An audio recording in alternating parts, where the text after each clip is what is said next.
On a bitterly cold night in February 1959, 9 young hikers vanished into the Ural Mountains. When they were found, the scene was so disturbing that Soviet investigators closed the case with only one explanation: an unknown compelling force. But what really happened? Avalanche, military secret, or something beyond this world? This is the Dyatlov Pass mystery. In January of 1959, a group of 10 hikers, 8 men and 2 women, set off from Sverdlovsk, Russia. They were led by Igor Dyatlov, a 23-year-old engineering student. The group was skilled, experienced, and well prepared for the harsh conditions. Their goal was ambitious: a 2-mile trek across the frozen Ural Mountains. If successful, they would achieve the highest level of hiking certification in the Soviet Union.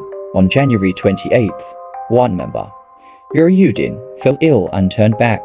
He would later become known as the only survivor. The remaining 9 pressed forward. None of them would return.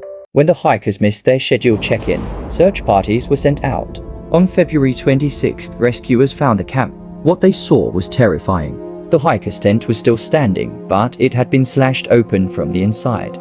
Their boots, clothing, and supplies were all left behind. It looked as if they had fled suddenly, barefoot in the snow. Their tracks led down the slope toward the forest, but then they disappeared into the snow. What could have caused 9 experienced hikers to cut their way out of their own tent and run half-dressed into sub-zero temperatures? The searchers soon began to find bodies. 2 men were discovered near a tree barefoot, wearing only underwear. It looked as if they had tried to start a fire.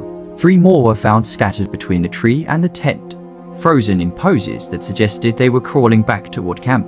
Months later, 4 more bodies were found in a ravine covered by snow. Their condition was shocking. One had a fractured skull. Another had broken ribs as if crushed by a tremendous force. 1 woman was missing her tongue. 2 were missing their eyes. Even stranger, traces of radiation were found on some of their clothing. And yet, there were no external wounds on many of the bodies, only internal injuries. Over the years, countless theories have been proposed. Avalanche theorists believe an avalanche struck the camp, forcing the hikers to cut their way out and flee.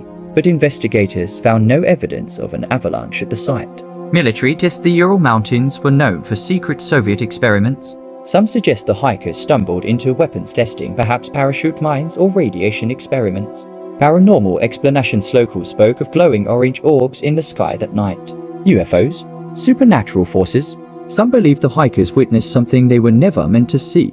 The infrasound theory. Modern researchers suggest wind patterns created low-frequency sound waves that triggered panic, confusion, and irrational behavior. But this still doesn't explain the brutal injuries. Each theory explains something, but none explain everything.